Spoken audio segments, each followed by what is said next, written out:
বিতাড়িত শয়তানের কবল থেকে আল্লাহ তাআলার কাছে আশ্রয় চাচ্ছি। আসসালামু আলাইকুম ওয়া রাহমাতুল্লাহ।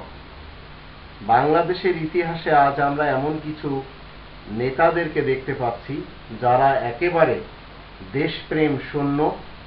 এরাই কথায় কথায় কিছু লোকদেরকে, যাদেরকে তারা অপছন্দ করছে, গালি দেয় এবং তাদের ব্যাপারে প্রকাশ্যভাবে বলে যে তাদেরকে পাকিস্তানে চলে যাওয়া উচিত।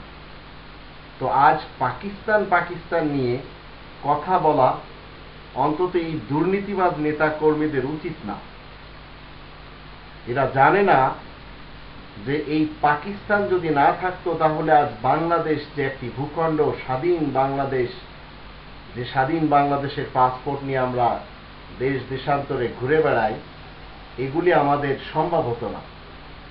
তো কথায় কথায় অমুক পাকিস্তানে চলে যাক, অমুকের পাকিস্তানে চলে যাওয়া উচিত। তো এ ধরনের কথাবার্তা বলা নিতান্তই, যাদের ভিতরে দেশপ্রেম নেই তারাই কেবল বলে। এমত অবস্থায় তারা দুর্নীতিবাজ নেতা এবং কর্মী। কোরআনের 2 নম্বর সূরা আল বাকারার 83 নম্বর আয়াত থেকে আমরা আল্লাহ তাআলার থেকে যে মেসেজটি পাই, সেখানে আল্লাহ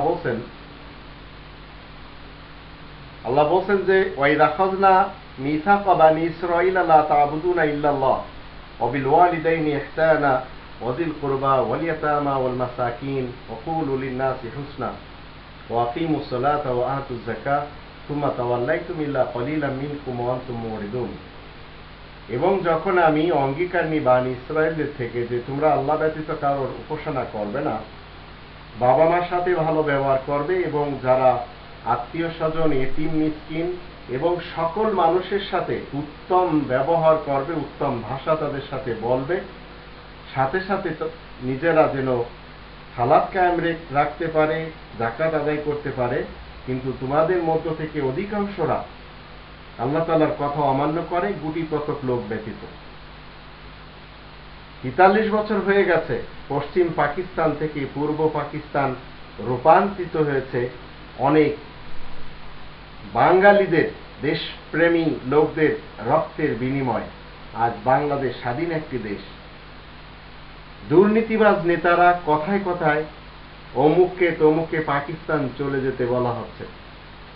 পাকিস্তানের বিপক্ষে আর পক্ষে বক্তব্য দিয়ে আজ কোনো লাভ নেই।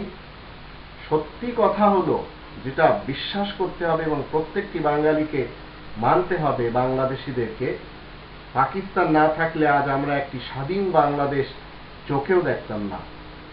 এটাই হচ্ছে বাস্তব। এই বাস্তব কথাটি আমাদের জেনে রাখা উচিত। পাকিস্তান না থাকলে বাংলাদেশ কোনোদিন হতো না। কেন আপনারা নিজেদেরকে দুর্নীতিবাজ হিসেবে পরিচয় দিয়ে অমুক তমুককে বলছেন পাকিস্তান চলে যাক, পাকিস্তান চলে যাওয়া উচিত, পাকিস্তান প্রেমী?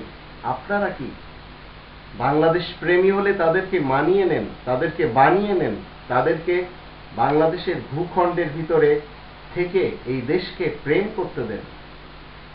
মানুষের সাথে ভালো ব্যবহার দেওয়া আল্লাহ তাআলার হুকুম। যদি আপনি না দিতে পারেন, চুপ থাকেন। এটি আপনার জন্য কল্যাণকর। এটি কোরআনের শিক্ষা, এটি ইসলামের শিক্ষা।